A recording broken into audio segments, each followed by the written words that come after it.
এক যুবকের কথা এসেছে, যে যুবক দাজ্জালের সাক্ষাৎ পাবে, দাজ্জাল তাকে হত্যা করবে দ্বিখণ্ডে, একদম দুই কোপ। বলবে যে তুমি কি বিশ্বাস করো আমি আল্লাহ? সে বলবে না, বিশ্বাস করি না। এক দুই কোপ, দ্বিখণ্ডিত।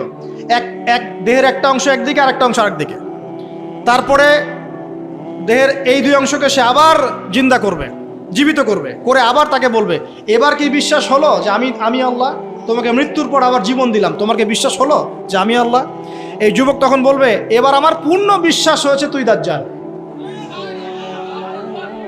আল্লাহু আকবার। কারণ আমি রাসূলের হাদিস জানতাম যে দাজ্জাল এক যুবককে হত্যা করে দ্বিখণ্ডিত করে আবার জীবিত করে বলবে বিশ্বাস করবি কি না আমি আল্লাহ। কিন্তু আমি জানতাম না যে আমি সেই যুবক। কথা বুঝতে পারছেন? তো এই যুবক ইনশাআল্লাহ তাআলা উঁচু স্তরের শহীদ হবে ইনশাআল্লাহ। আল্লাহ রাব্বুল আলামিন তার নবীর মাধ্যমে আমাদেরকে জানাচ্ছেন। কি জানাচ্ছেন? সূরা কাহফ আপনি তেলাওয়াত করবেন, ইনশাআল্লাহ আপনি দাজ্জালের ফিতনা থেকে বেঁচে থাকবেন। সারা বিশ্বে ম্যাসাকার করে দিবে সে, হাতে জান্নাত জাহান্নাম নিয়ে ঘুরবে, মানে উন্নতি এবং ধ্বংস। আর কি 40 দিন সে পুরো বিশ্বটাকে শাসন করবে। কতদিন? 40 দিন। কোত্থেকে আসবে? উত্তর তিনটা। কয়টা? তিনটা বর্ণনা পেয়েছি আমি, এর চেয়ে বেশি থাকতে পারে, আমার হয়তো জানা নাই। আমি তিনটা পেয়েছি। এক, খোরাসান থেকে সে বের হবে, 1 নাম্বার। 2 নাম্বার, ইস্পাহান একটা জায়গা আছে ইরানের, সেখান থেকে বের হতে পারে, 2টা। 3 নাম্বার হচ্ছে শাম, ইরাক এবং শাম বলা হয় প্যালেস্টাইন সহ পুরো ওই যে জর্ডান, লিবিয়া, লেবানন, সিরিয়া, পুরো জায়গাটাকে শাম বলা হয়। কি বলা হয়? শাম। ইরাক এবং শামের মাঝখানের কোনো এক রাস্তা থেকে সে বের হয়। 3টা বর্ণনা আমার জানা মতো। এখন সে কি করবে? সে পুরো বিশ্বটাকে শাসন করবে, এবং যে তাকে আল্লাহ বলে স্বীকার করবে সে ওকে ছাড় দিবে, যে স্বীকার করবে না তাকে ধ্বংস করে দিবে। এমনকি একটা কওমের পাশ দিয়ে সে যাবে, বলবে তোমরা কি মানো যে আমি আল্লাহ? কওম বলবে না, মানি না, তখন ওদেরকে ধ্বংস করে ছেড়ে দিবে। একটা কওমের পাশে যাবে, বলবে তোমরা কি মানো যে আমি আল্লাহ? তারা বলবে হ্যাঁ মানি, তুমি আল্লাহ। নাউজুবিল্লাহ। তখন ওই কওমকে সে কি দিবে? গুপ্তধন দিবে। গুপ্তধন মানে সে যখন হাঁটবে তার পিছনে গুপ্তধনগুলো ঘুরে বেড়াবে। মানে এমন ফিতনা যেটা আপনি কল্পনাও করতে পারবেন না। মানে মুমিন ব্যক্তিও যদি তার সাক্ষাৎ পায়, সেও বিভ্রান্ত হয়ে যেতে পারে। তবে এমনও মুমিন থাকবে যে বিভ্রান্ত হবে না। যেমন এক যুবকের কথা এসেছে, এই যুবকটা তোমরা ভালো করে শোনো। এক যুবকের কথা এসেছে, যে যুবক দাজ্জালের সাক্ষাৎ পাবে, দাজ্জাল তাকে হত্যা করবে দ্বিখণ্ডে, একদম দুই কোপ। বলবে যে তুমি কি বিশ্বাস করো আমি আল্লাহ? সে বলবে না, বিশ্বাস করি না। এক দুই কোপ, দ্বিখণ্ডিত। এক দেহের একটা অংশ একদিকে, আর একটা অংশ আরেকদিকে। তারপরে দেহের এই দুই অংশকে সে আবার জিন্দা করবে, জীবিত করবে, করে আবার তাকে বলবে এবার কি বিশ্বাস হলো যে আমি আল্লাহ? তোমাকে মৃত্যুর পর আবার জীবন দিলাম, তোমার কি বিশ্বাস হলো যে আমি আল্লাহ? এই যুবক তখন বলবে এবার আমার পূর্ণ বিশ্বাস হয়েছে তুই দাজ্জাল। আল্লাহু আকবার। কারণ আমি রাসূলের হাদিস জানতাম যে দাজ্জাল এক যুবককে হত্যা করে দ্বিখণ্ডিত করে আবার জীবিত করে বলবে বিশ্বাস করবি কি না আমি আল্লাহ। কিন্তু আমি জানতাম না যে আমি সেই যুবক। কথা বুঝতে পারছেন? তো এই যুবক ইনশাআল্লাহ তাআলা উঁচু স্তরের শহীদ হবে ইনশাআল্লাহ। তো যুবকদের জন্য আদর্শ আছে। তো দেখুন, দাজ্জালকে যারা ফলো করবে সে প্রোগ্রেস, ফলো করবে না ধ্বংস। সে বিশ্ব শাসন করবে। প্রশ্ন এখন একটা, সে কি একা একা বিশ্ব শাসন করবে? মানে একা কি করা যায়? কে তার অনুসারী হবে? কারা হবে অনুসারী? নবী সাল্লাল্লাহু আলাইহি ওয়াসাল্লাম স্পষ্ট বলছেন ইস্পাহানের 70,000 অনুসরণ করবে। কত হাজার? এবং তার লাস্ট ফলোয়ার সম্পর্কে বলা আছে এক শ্রেণীর মহিলা যাদেরকে ঘরে রাখা যাবে না। তো সেই আদর্শ এখন ছড়িয়ে পড়েছে না? ফেমিনিস্ট রেভলিউশন ছড়িয়ে পড়েছে না? আপনি কি আপনার বোনকে ঘরে রাখতে পারছেন? আপনার স্ত্রী কি ঘরে থাকতে চায়?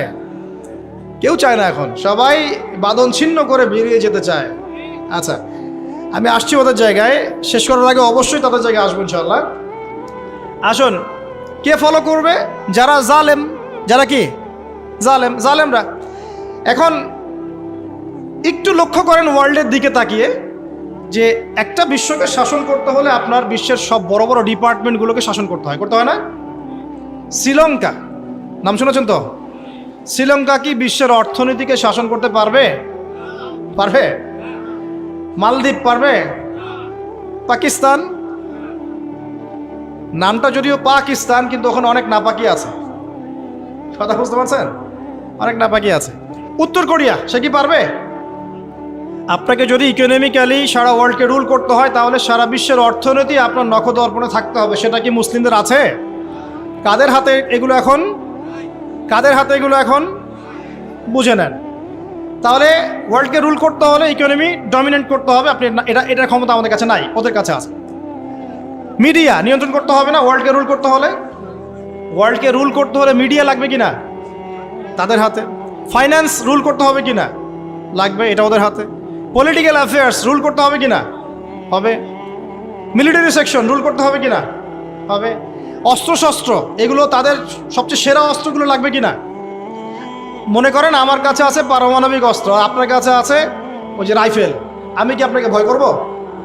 হ্যাঁ, আপনার কাছে যদি পারমাণবিক অস্ত্র থাকে, আমার কাছে না থাকে, আমি ভয় করতে পারি, তাই না? এখন এই মেজর ডিপার্টমেন্টগুলো কি তারা রুল করছে কি করছে না? করছে কি করছে না? আচ্ছা, যারা মসিহুদ দাজ্জালকে ফলো করবে তারা ওয়ার্ল্ডে আজকে এত শক্তিশালী হয়ে গেছে।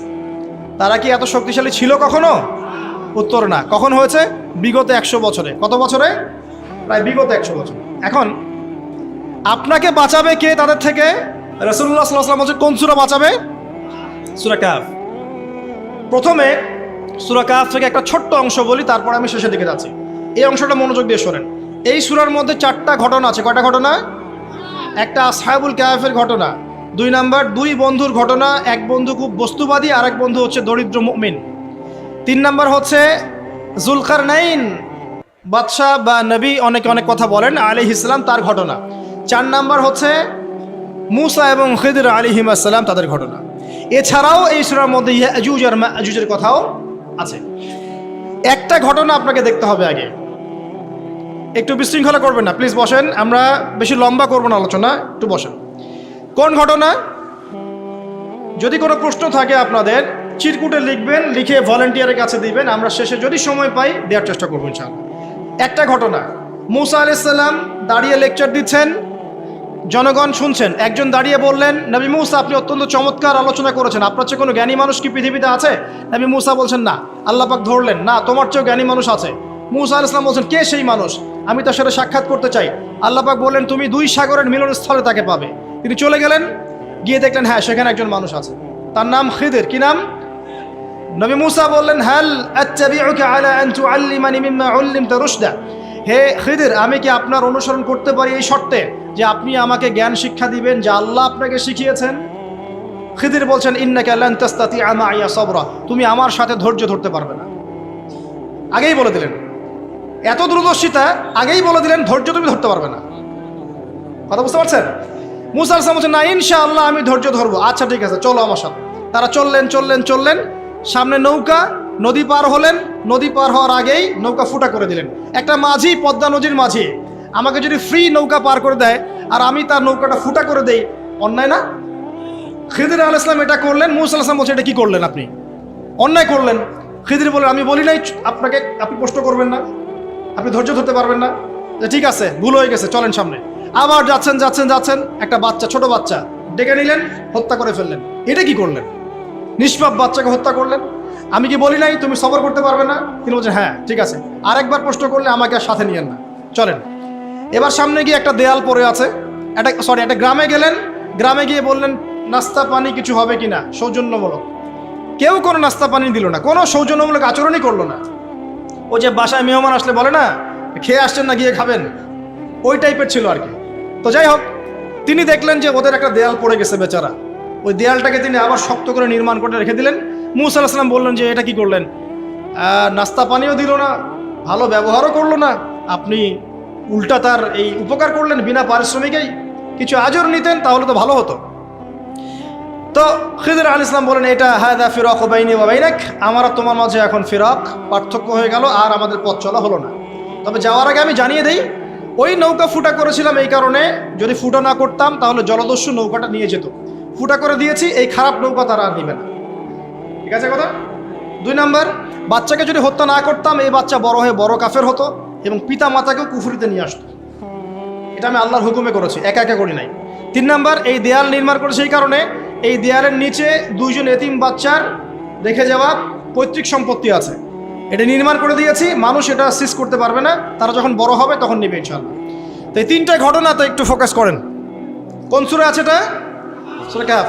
এই তিনটা ঘটনাতেই বাহ্যিক চোখে যা দেখা যাচ্ছে সেটা সত্য নয়, ভিতর থেকে যা দেখছেন সেটা সত্য। কথা বুঝতে পারছেন? তো সূরা কাহফ আপনাকে দাজ্জাল থেকে বাঁচাবে মানে কি? দাজ্জালীয় ফিতনার যুগে বাইরের চোখে আপনি যা দেখবেন সেগুলো সবসময় সত্য হবে না। রিয়েলিটি আর ভিজুয়াল ওয়ার্ল্ডের মধ্যে আকাশ পাতাল পার্থক্য থাকবে। এটা হচ্ছে দাজ্জালের যুগ। আমি বুঝাতে পারছি না। রিয়েলিটি আপনি দেখছেন বিশ্ব এগিয়ে যাচ্ছে, খুব সুন্দর। বাস্তবতা হচ্ছে যে বিশ্ব এগিয়ে যাচ্ছে আস্তে আস্তে কিয়ামতের দিকে। রিয়েলিটি দেখবেন যে ইকোনমি খুব প্রোগ্রেস হচ্ছে, হ্যাঁ, মানে মানুষের জীবনযাত্রার মান একদম উন্নতির দিকে। বাস্তবতা হচ্ছে পুরো ওয়ার্ল্ডের ইকোনমিক সিস্টেমটা ধ্বংসের মুখে আছে। রিয়েলিটি হচ্ছে বাহ্যিক চোখে আপনি দেখছেন মেয়েরা এগিয়ে যাচ্ছে, ফ্যামিনিস্ট রেভলিউশন, মাথা খারাপ অবস্থা, ঠিক আছে, কিন্তু বাস্তবতা হচ্ছে মেয়েরা জাহান্নামের দিকে এগিয়ে যাচ্ছে। রিয়েলিটি আপনি দেখছেন চোখ দিয়ে যুবকরা খুব এগিয়ে যাচ্ছে, হ্যাঁ, সবাই উচ্চশিক্ষিত হচ্ছে মাশাআল্লাহ। বাস্তবতা কি জানেন? তাদের আত্মাগুলো দিন দিন মরে যাচ্ছে। রিয়েলিটি দেখছেন যে হ্যাঁ, পরিবারগুলো খুব সুখী, আমরা একদম বিল্ডিং তুলতেছি মাশাআল্লাহ, জমি জমা কিনতেছি। বাস্তবতা কি জানেন? পরিবারগুলোতে শান্তি নাই এখন। আমি বোঝাতে চাচ্ছি দাজ্জালীয় ফিতনার যুগে ভিজুয়াল ওয়ার্ল্ড মানে যা আপনি বাহ্যিক চোখে দেখছেন আর রিয়েলিটির মধ্যে আকাশ পাতাল পার্থক্য থাকবে, ঠিক খিদির এবং মূসা আলাইহিস সালামের ঘটনার মতো। বুঝতে পারলাম? অতএব আপনাকে দাজ্জাল, তার সভ্যতা, তার ফিতনা, তা থেকে বেঁচে থাকার পথ বুঝতে হলে আগে দৃষ্টিভঙ্গি চেঞ্জ করতে হবে। কি করতে হবে? দৃষ্টিভঙ্গি চেঞ্জ করতে হবে। খিদিরের দৃষ্টিভঙ্গি লাগবে। কার দৃষ্টিভঙ্গি? খিদির আলাইহিস সালামের। শুধু বাহ্যিক চোখ দিয়ে দেখলে হবে না, এক্সটার্নাল ভিশন দিয়ে দেখলে হবে না, ইন্টারনাল অবজারভেশনের দরজাটা খুলতে হবে। রাষ্ট্রকে দেখেন, পরিবারকে দেখেন, সমাজকে দেখেন, রাষ্ট্রগুলোকে দেখেন, আপনি বুঝতে পারবেন যে ফিতনা কি পরিমাণে ধেয়ে এসেছে। এটাই নবী সাল্লাল্লাহু আলাইহি ওয়াসাল্লাম বলছিলেন, তোমাদের পরে এমন একটা যুগ আসছে, জামানা সবরিন, এমন জামানা, কঠিন সবরের জামানা, লিল মুতামাসসিকি ফি, সেখানে যদি এই নবী সাল্লাল্লাহু আলাইহি ওয়াসাল্লামের সুন্নত কেউ ধরে রাখতে পারে, আজরুনা 50 শাহীদা মিনকুম, তোমাদের মধ্যে 50 জন শহীদ সাহাবীর নেকি পাবে ইনশাআল্লাহ। এটা সেই জামানা নয়? ভালো করে খিদিরের চোখ দিয়ে দেখেন। খিদির আলাইহিস সালামকে শুধু বাইরের চোখ দিয়ে দেখেছিলেন না আল্লাহ পাকের মারিফত দিয়ে দেখেছেন? আল্লাহ পাকের নূর দিয়ে দেখেন নাই? মূসা আলাইহিস সালাম নবী হয়েও বুঝতে পারছেন না কেন এটা করেছেন, কেন বাচ্চা হত্যা করছেন, কেন নৌকা ফুটা করলেন, কেন আপনি দেয়াল নির্মাণ করছেন, কিন্তু খিদির আলাইহিস সালাম আল্লাহ পাকের নূর দিয়ে দেখছেন, তিনি বুঝতে পারছেন দূরে কি হতে যাচ্ছে। তো সবাইকে খিদির হতে পারবে? খিদির হতে না পারলে কি আপনি ঘ্রাণ পাবেন? আপনি সেটা দেখতে পারবেন না যা খিদির দেখছেন, আপনি সেটা শুনতে পারবেন না যা খিদির শুনেছেন। আপনি যদি খিদির আলাইহিস সালামের মতো হতে পারেন, আপনি এমন কিছু উপলব্ধি করবেন যেটা সবাই পারছে না। এখন শেষ করার আগে বলে দেই যে আমাদেরকে এই দৃষ্টিভঙ্গি অর্জন করে কোন কোন কাজগুলো বেশি বেশি করতে হবে। 1 নম্বরে বলে দেই দৃষ্টিভঙ্গি অর্জন করবেন কিভাবে, একটু মনোযোগ দেন। আমাদের এই দৃষ্টিভঙ্গি অর্জন করতে হলে প্রথমে লাগবে ভাই 5 ওয়াক্ত নামাজ। কি লাগবে? 1। 2 নম্বর লাগবে নবী সাল্লাল্লাহু আলাইহি ওয়াসাল্লামের সুন্নত। কি লাগবে? সুন্নত। 3 নম্বর লাগবে বেশি বেশি নফল আমল, বেশি বেশি নফল আমল, স্পেশালি তাহাজ্জুদ। স্পেশালি কি? তাহাজ্জুদ। 4 নম্বর বেশি বেশি কোরআন তেলাওয়াত লাগবে। কি লাগবে? কোরআন তেলাওয়াত শুধু মৌখিকভাবে না, অর্থ বুঝে পড়ার চেষ্টা করতে হবে। মৌখিক করলে নেকি পাবেন ঠিকই, কিন্তু অর্থ বুঝে না পড়লে আপনি পথ খুঁজে পাবেন না। 5 নম্বর লাগবে আমাদের সবার হালাল রিজিক। কোন রিজিক? সুদ ঘুষ দুর্নীতির কাছে যাওয়া যাবে না। 6 নম্বর লাগবে আমাদের আত্মশুদ্ধি। আত্মশুদ্ধি মানে কলব পরিষ্কার করতে হবে। কলব পরিষ্কার করার জন্য লাগবে বেশি বেশি আল্লাহর জিকির, ইলম অর্জন করা এবং আল্লাহওয়ালা মানুষের সোহবতে পড়ে থাকা।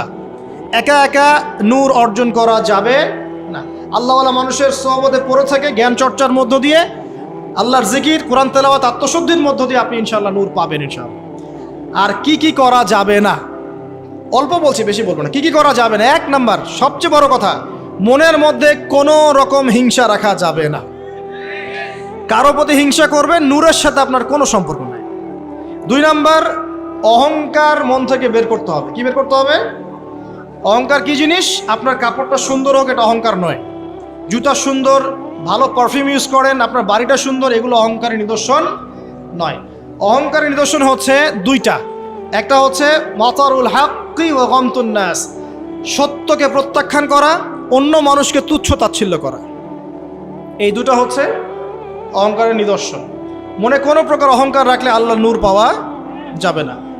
অনেক বড় বড় ডিগ্রি সার্টিফিকেট অর্জন করেও যদি মনের মধ্যে কিবর বা অহংকার থাকে, কোশ্চিন কালেও আপনি খিদির হতে পারবেন না। আমি কথা বোঝাতে পারছি? ইবলিসের অনেক বড় মাকাম ছিল, কিরকম? তাকে আল্লাহ পাক একদম ফেরেশতাদের সর্দার বানিয়ে দিয়েছে। তার প্রচুর জ্ঞান ছিল, প্রচুর আবেদ ছিল, প্রচুর ইবাদত করত, শুধুমাত্র কিবর অহংকারের কারণে সে আজকে জাহান্নামী। আবা ওয়াস্তাকবার, সে উদ্ধত হয়েছিল, অহংকার প্রদর্শন করেছিল, তাই নয় কি? কেন আমি আদমকে সিজদা করব? খলাকতানি মিন নার, আমাকে সৃষ্টি করেছেন আগুন দিয়ে। ওয়া খলাকতাহু মিন তিন, তাকে সৃষ্টি করেছেন মাটি দিয়ে। কেন আমি আদমকে সিজদা করব? এখন এই অহংকার চারপাশে দেখা যায় না? ওরা কি বোঝে দিনের, আমরাই তো সব বুঝি। ওরা আর কি পড়াশোনা করছে, আমি তো সব পড়াশোনা করছি। ওর কি আর বড় বড় ডিগ্রি সার্টিফিকেট আছে নাকি? আমার আছে। তারপরে আমাদের দলই চূড়ান্ত সফল, বাকি দল সব জাহান্নামী। এরকম অ্যাটিটিউড আছে না? তুমি আমার দলের ফর্ম পূরণ করো নাই, তোমার জান্নাত কে নিয়ে যাবে? ফর্ম পূরণ করলে তুমি জান্নাতে যাওয়ার লিস্ট পাবো আমার কাছ থেকে। ভাবখানা এমন, মুখে না বললেও। আমাদের মধ্যে কিবর নাই, আমরাই চূড়ান্ত, বাকিরা সব বিভ্রান্ত। বিভিন্ন অনেক বড় বড় সভ্যতা বলছে আমরাই একদম মানবতার স্বর্ণ শিখরে, বাকি সব ককরোচ। এই কিবর যার মধ্যে আছে সে কোশ্চিন কালে নূর পাবে না। আর কি করা যাবে না?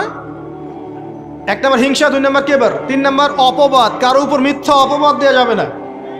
কারো প্রতি মিথ্যা অপবাদ দিলে আপনি আল্লাহর নূর পাবেন না।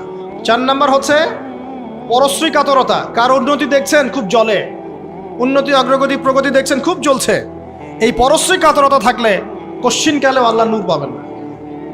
আমার কেন হয় না, তার কেন হচ্ছে, হ্যাঁ আমি কেন পারছি না, সে কেন পারছে, আমার কেন মূল্য নাই, তাকে কেন মূল্য দিচ্ছে, এই যে পরশ্রী কাতরতা, এগুলো থাকলে কোশ্চিন কালেও আল্লাহর নূর পাওয়া যাবে না। আরেকটা বিষয় বলবো যে গীবত তহমত, একটা কথা, গীবত তহমত এবং গীবত তহমত বেশি করে বললাম, আর বাকি যত কবিরা গুনাহ আছে, এই যে সুদ বলেন, জেনা বলেন, দুর্নীতি বলেন, অন্যের সম্পদ আত্মসাৎ বলেন, বড় বড় কবিরা গুনাহ যেগুলো আছে, এগুলোর সাথে স্পেশালি গীবত তহমত যদি থাকে, আল্লাহর নূর পাওয়া যাবে না। ব্যাস।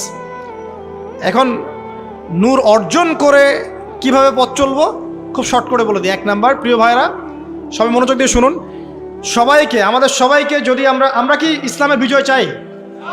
আমরা কি সবাই জান্নাতে যেতে চাই? আমরা কি চাই যে আমরা পুরো বিশ্বের বুকে আবার মাথা তুলে দাঁড়াই? হ্যাঁ ভাই, চাই না? আচ্ছা, আমরা কি চাই না আমাদের পরিবারগুলো সুন্দর হোক, সবাই হালাল রিজিক খাই, আমরা আমাদের সন্তানদেরকে ভালো একটা বিশ্ব দিয়ে যাই? আমরা চাই না? আচ্ছা, যদি চাই, কিছু করণীয় আছে। কি আছে ভাই? কিছু করণীয় আছে। করণীয় এমনি এমনি কি অ্যাচিভ করতে পারবো নাকি? বিরিয়ানি বাসায় বসে বসে বিরিয়ানি খাইলে হবে? জিলাপি খরমা লাড্ডু খাইলে হবে নাকি? কিছু কাজ তো আছে নাকি? কাজ করবেন তো ইনশাআল্লাহ। 1 নাম্বার হচ্ছে জ্ঞান অর্জন, জ্ঞান অর্জন এবং জ্ঞান অর্জন। জ্ঞান অর্জনের কোনো বিকল্প নাই। বারবার বলছি, একা একা পড়েও কিন্তু জ্ঞান অর্জন হবে না, আপনাকে আল্লাহওয়ালা মানুষের কাছে আসতে হবে, মনে রাখবেন, ঠিক আছে? একা একা মেহনত করবেন, দোয়া করবেন, চেষ্টা করবেন, কিন্তু ওস্তাদ লাগবে না? ওস্তাদ লাগবে। জেনারেল ভাইরা যারা আছেন, যে যেখানেই পড়ছেন পড়েন, কিন্তু ইসলামিক বেসিক পড়াশোনাগুলো করেন। আকিদা পড়েন, কোরআন পড়েন, হাদিস পড়েন, ইসলামের ইতিহাস পড়েন, সিরাত পড়েন, এবং আলেমদের সাথে সম্পর্কিত রাখেন, একা একা বিচ্ছিন্ন হয়ে যায় না, ঠিক আছে? যে মাযহাব আপনার ভালো লাগে আপনি ফলো করেন। আমি আপনাকে এগুলো নিয়ে কথা বলতে আসিনি, আমি জাস্ট বলতে আসছি যে আপনি যেখানেই থাকেন দ্বীনের জ্ঞানের চর্চা করেন, আপনার দৃষ্টিভঙ্গি আল্লাহ পাক উদার করে দেবেন ইনশাআল্লাহ, ঠিক আছে? যে সালাফি হন, আহলে হাদিস হন, মাযহাব ফলো করেন, যাই হন আপনি, যেটাই হন, হকপন্থী হন, আপনি সত্যের পথে থাকেন এবং ওলামায়ে কেরামের সাথে সোহবতে থাকেন। আর নিজেকে চূড়ান্ত একদম জান্নাতি মনে করবেন না। এমন হতেই পারে যে আপনার মধ্যে যে যতটুকু জ্ঞান আছে, এর চেয়েও বেশি জ্ঞান অন্য কারো কাছে থাকতে পারে। অতএব সবার ক্ষেত্রে আপনি একটু উদার হওয়ার চেষ্টা করেন, আল্লাহ পাক আপনার কলবে নূর দিবেন ইনশাআল্লাহ, তাসকিয়া দিবেন ইনশাআল্লাহ। 1 নাম্বার জ্ঞান। 2 নাম্বার হচ্ছে আমল বাড়ানো। বেশি বেশি ব্যক্তিগত আমল বাড়াতে হবে, পারবেন ইনশাআল্লাহ? সময় নষ্ট করা যাবে না প্রিয় ভাইরা, বেশি বেশি ব্যক্তিগত আমল বাড়াতে হবে। নামাজ বাড়িয়ে দেন, রোজা বাড়িয়ে, দান সদকা বাড়িয়ে দেন। দিনী প্রতিষ্ঠানগুলো হোক আর দিনী প্রজেক্টগুলো, এগুলোতে বেশি বেশি সদকা করেন, আল্লাহ পাক তৌফিক দান করুন। বেশি বেশি হজ করেন, উমরা করেন, রোজা রাখেন, কোরআন তেলাওয়াত করেন, জিকির আজগার করেন, ঠিক আছে, তাহাজ্জুদ পড়েন, বেশি বেশি নেক আমল বাড়িয়ে দেন ইনশাআল্লাহ। 3 নাম্বার, পরিবারের আদর্শ ঠিক করেন। পরিবারের আদর্শ ঠিক না করে যদি বড় বড় কথা বলি কোনো লাভ নাই। আমার পরিবারটা ঠিক করতে হবে, আল্লাহ পাক এর জন্য আমাকে জবাবদিহি করাবেন। হ্যাঁ, অনেক চেষ্টা করার পরেও যদি ঠিক না হয় সেটার বিচার আলাদা। নূহ আলাইহিস সালাম 950 বছর দাওয়াত দিয়েছেন, তার একজন ছেলে ইসলাম কবুল করে নাই। তা এখন কি নূহ আলাইহিস সালাম দোষী? তিনি কি দোষী? না। মুহাম্মদ সাল্লাল্লাহু আলাইহি সাল্লাম এর অনেকেই, চাচাদের অনেকেই ইসলাম কবুল করে নাই, তা তিনি কি দোষী? না। আপনি চেষ্টা করবেন পরিবারকে পরিপূর্ণ ইসলামী পরিবেশে রাখার, শরঈ পর্দায় রাখার, এবং আমাদের পরবর্তী প্রজন্ম যারা আছে, আমাদের ছেলেমেয়েরা, এদেরকে অবশ্যই ইসলামের সুশিক্ষায় শিক্ষিত করবেন ইনশাআল্লাহ। আমি বলছি না তাদেরকে আপনি ডক্টর বানাবেন না, ইঞ্জিনিয়ার বানাবেন না, আমি এগুলো বলছি না। অ্যাটলিস্ট আমার দ্বারা এরকম কথা আপনি শুনবেন না। আমি আরও বলি তাদেরকে আরও বড় বড় প্রফেশনে নিয়ে যান, কিন্তু ইসলামিক শিক্ষাটা আগে ছোটোবেলায় দেন। ওর শুরুটা হবে কোরআন দিয়ে। আমি প্যারেন্টিং সেকশন নিয়ে অনেক পড়াশোনা করেছি, বিশ্বাস করেন। কারণ আমি স্কুল, মাদ্রাসা এইসব প্রজেক্টের সাথে আগে থেকেই ছিলাম। অ্যাজ এ টিচিং প্রফেশন আমি আগে থেকেই ছিলাম। এখানে বিষয়টা হচ্ছে, একটা বাচ্চা যখন বয়স হয় 2 থেকে 3 বছর, সে মোটামুটিভাবে 200 থেকে 250টা শব্দ মনে রাখতে পারে, জানেন? যখন একটা বাচ্চার বয়স হয় 5 থেকে 7 বছর, সে মোটামুটি 1000 থেকে 1500 শব্দ মুখস্থ রাখতে পারে। ওই সময় আমরা কি শিখাই? হামটি টামটি শিখান, ওই যে তারপরে কি আছে, জ্যাক অ্যান্ড জিল শেখান, মানে এইগুলো শেখান আর কি, তাই না ভাই? তাই না? এই সময় কোরআন ধরিয়ে দেন, হিফজটা করিয়ে ফেলেন আগেই। বাচ্চাদেরকে 10 বছর বয়স হওয়ার আগেই কোরআনে হাফেজ বানিয়ে ফেলেন। তারপরে আপনি আরবি ব্যাকরণ শেখাবেন, মাদ্রাসায় দেন বা অন্য স্কুলে দেন, ইসলামিক স্কুল গড়ে তোলেন, মাদ্রাসার মধ্যে সিলেবাসের সংস্কার আনেন, সেটা করতে পারেন। বাচ্চাদের সময়টা গোল্ডেন টাইম, কাজে লাগেন। আল্লাহ পাক তৌফিক দান করুন। আর কি করতে হবে ভাই? জি, আমি শেষ করে দিচ্ছি। করণীয় বলছি, 1 নাম্বার কি ভাই? জ্ঞান অর্জন। 2 নাম্বার আমল বাড়িয়ে দেয়া। 3 নাম্বার এই যে পারিবারিক আদর্শ সুন্দর করা। 4 নাম্বার আগামী প্রজন্মকে মানুষ করে যাওয়া। লাস্ট পয়েন্ট, সেটা হলো আমাদেরকে আল্লাহ পাক কিছু প্রতিভা দেন নাই ভাই। কেউ হয়তো ভালো লিখতে পারে, কেউ ভালো ভালো বলতে পারে, কেউ হয়তো ভালো অ্যাসোসিয়েট করতে পারে, কেউ মসজিদ ভালো বুঝে, মাদ্রাসা ভালো বুঝে। এক এক মানুষকে আল্লাহ পাক এক একটা পটেনশিয়াল দিয়েছেন। আজকে আপনি আয়নার সামনে দাঁড়িয়ে অনেস্টলি আপনি আপনার প্রতিভাটা খুঁজে বের করবেন। আপনাকে আল্লাহ পাক কি জন্য পৃথিবীতে সৃষ্টি করেছে, কি আছে আপনার মধ্যে যেটা অন্যের মধ্যে নাই? পারবেন না? প্রত্যেকটা মানুষকে আল্লাহ পাক কোনো না কোনো পটেনশিয়াল দিয়েছেন, প্রতিভা দিয়েছেন। ঠিক আছে, আপনাকে অনেস্টলি খুঁজে বের করতে হবে আপনি কোন দিকে ভালো, কোন দিকে আপনি সেরা। আপনি কি ব্যবসা ভালো বোঝেন? আপনি কি ফাইন্যান্স ভালো বোঝেন? আপনি কি ভালো লিখতে পারেন? আপনি কি ভালো কবিতা আবৃত্তি করতে পারেন? আপনি কি ভালো উপন্যাসিক? কোনো না কোনো প্রতিভা আপনার মধ্যে আছে না? আছে ভাই। Be confident. আপনি আত্মবিশ্বাসী হন না কেন? এত হীনমন্যতা কেন? আপনার মধ্যে অনেক কিছু আছে ইনশাআল্লাহ। এই যে মোটিভেশনাল স্পিকার বলছেন, আমি তো আসলে মোটিভেট করি আপনাদেরকে। অবশ্যই কোনো না কোনো পটেনশিয়াল আপনার মধ্যে আছে। অনেস্টলি সাহসের সাথে আয়নার সামনে দাঁড়িয়ে যান, দেখেন, এবং আয়নার সামনে দাঁড়িয়ে আপনার দোষগুলোও খুঁজে বের করবেন। কোন কোন দোষ আপনার মধ্যে আছে, কোন কোন দোষ আছে? আপনি কি মাদক দ্রব্য সেবন করেন? আপনি কি জেনায় লিপ্ত আছেন? আপনি কি অন্য কারো উপরে পলিটিক্যাল পাওয়ারে জুলুম করেছেন? আপনি কি অন্যের সম্পদ আত্মসাৎ করেছেন? আপনি কি ঘুষ নিয়েছেন? আপনি হিসাব করবেন নিজের আমলনামা, আমরা হিসাব করব না। ওই যে একজন আমাকে ফোন করে হেভি একটা গালিটালি দিয়ে বললো যে আমি আপনার দোষ ধরিয়ে দিলাম, কারণ আয়না হচ্ছে মুমিন ভাই, মুমিন ভাইয়ের আয়না, এই জন্য আয়নার মতো আমি আপনার দোষটা ধরিয়ে দিলাম বলছে। তা আমি বললাম ভাই একটা কথা বলি, তাহলে কিছু মনে করেন না। ঠিক আছে বলেন। আমার ওস্তাদ আমাকে শিখিয়েছিলেন ছোটবেলায়, একজন মুমিন আর একজন মুমিনের আয়না ঠিক আছে, কিন্তু আয়না কখনো কথা বলে না, আয়না চুপচাপ নিজের চেহারা দেখিয়ে দেয়। কথা বুঝতে পারছেন? আয়না কিন্তু কথা বলে না এত বেশি, আয়না আপনাকে চুপচাপ নীরবে আপনার দোষটা দেখিয়ে দিবে। আপনার এখানে কেটে গেছে, আয়নার সামনে দাঁড়ালেন, ও শেভ করার কাটার কথা বলছি না, আবার শেভ করতে যায় না, আবার গাল কেটে গেছে, আয়নার সামনে দাঁড়ালেন, আয়না কি বলবে এই তোমার গাল কাটা? আয়নায় কথা বলবে? আয়না নীরব থাকবে, কিন্তু আপনি ঠিকই বুঝে যাবেন আপনার কথা সমস্যা। এই হলো আয়না। মুমিন ভাই যে মুমিন ভাইয়ের আয়না, এর ব্যাখ্যা হচ্ছে এটা। ওই যে অল্প বিদ্যা থাকলে এরকমই হয় মানুষের। তো দুটা কথা বলি। আল্লামা রুমি বলেছেন যে তুমি শব্দ দিয়ে যুদ্ধ করো। কি দিয়ে? শব্দ দিয়ে। বজ্রপাত দিয়ে যুদ্ধ করো না। বজ্রপাত মানে চিৎকার চেঁচামেচি করে না মানুষ? বজ্রপাত দিয়ে যুদ্ধ করো না, কারণ বজ্রপাত দিয়ে কখনো গোলাপ ফুল ফোটে না। তিনি বলছেন, তোমরা গাছের মতো হয়ে যাও, পাতাগুলোকে ঝরে পড়তে দাও, চুপচাপ গাছের মতো দাঁড়িয়ে থাকতেন, এত লম্ফজম্ফ না, নিজের দোষগুলোকে আস্তে আস্তে আপনি ঝরিয়ে ফেলে দেন। তিনি বলছেন, একটু উঁচু লেভেলে কথাগুলো আর কি, তিনি বলছেন যে ইসলামিক ফিলোসফার ছিলেন তিনি একজন। তিনি বলছেন যে তুমি অন্যকে আলো দিতে চাও, তাহলে তোমার নিজেকে আগে পুড়ে ছাই হতে হবে। কারণ কি? কারণ মোমবাতি যখন অন্য কাউকে আলো দেয়, তার আগে নিজে সে পুড়ে ক্ষয় হয়ে যায়। কত গভীর কথা না? আপনি মানুষের কল্যাণ করতে চান, আগে নিজেকে ত্যাগ স্বীকার করা শিখতে হবে, স্ট্রাইভ করা শিখতে হবে। আল্লাহ পাক তৌফিক দান করুন। 5 নম্বর যেটা ছিল কি ভুলে গেলাম, কি বলছিলাম 5 নম্বরটা? হ্যাঁ, আমাদের যতটুকু প্রতিভা আছে এই প্রতিভাটাকে দিয়ে ইসলামের খেদমতে কিছু না কিছু করতে হবে। কিচ্ছু পারেন না, একটা এতিমখানা করেন, বিধবা নারীদের জন্য কিছু করেন, একটা বৃদ্ধাশ্রম করেন, একটা মসজিদ করেন, একটা মাদ্রাসা করেন, একটা সামাজিক সংগঠন করেন, মানবতামূলক কাজ, সেবামূলক কাজ হবে, সোশ্যাল কাজ করেন, যা পারেন ভাই দিনের জন্য কল্যাণ করা হয় সেটাই করেন ইনশাআল্লাহ। এবং উম্মার মাঝে বিভক্তি সৃষ্টি করতে যাবেন না, সবাইকে ঐক্যবদ্ধ করার চেষ্টা করেন। আর যারা বিভক্তি সৃষ্টি করছে এবং ভেতরে ঢুকে ইসলামের ক্ষতি করছে, এদেরকে খুব খিদিরের মতো দৃষ্টি নিয়ে দেখবেন, এদেরকে টোটালি সমাজ থেকে বয়কট করে দেবেন ইনশাআল্লাহ। আমরা থাকি বা না থাকি, নসিহতগুলো থাকবে ইনশাআল্লাহ, এবং এইভাবেই ইনশাআল্লাহ তাআলা প্রজন্মের পর প্রজন্ম এগিয়ে যাবে ইনশাআল্লাহ। আল্লাহ রাব্বুল আলামিন আমাদের সবাইকে জ্ঞান অর্জন করার তৌফিক দান করুন। খিদিরের মতো আলাইহিস সালাম দূরদৃষ্টি সম্পন্ন মানুষ হওয়ার তৌফিক দান করুন। আল্লাহ পাক আমাদেরকে জগৎ সম্পর্কে সচেতন থাকার তৌফিক দান করুন। আল্লাহ পাক আমাদের সবাইকে আদর্শ পরিবার করে দিন, বেশি বেশি নেক আমল করার তৌফিক দান করুন, নবীর সুন্নত বাস্তবায়ন করার তৌফিক দান করুন। আমাদের ছেলে মেয়েদেরকে আল্লাহ পাক মুসলিমের মতো মুসলিম রূপে মানুষ করার তৌফিক দান করুন। আমাদের ভেতর বাইরের সমস্ত শত্রু থেকে আল্লাহ পাক উম্মাকে পবিত্র করুন। আল্লাহ রাব্বুল আলামিন আমাদের সবাইকে ঐক্যবদ্ধ হওয়ার তৌফিক দান করুন, এবং আমাদের প্রতিভাগুলোকে ইসলামের কল্যাণে কাজে লাগানোর তৌফিক আল্লাহ পাক দান করুন। আমিন। أقول قولي هذا أستغفر لي ولكم ولسائر المسلمين. بارك الله لنا ولكم بالآية الحكيم إنه تعالى جواد كريم والرؤوف الرحيم.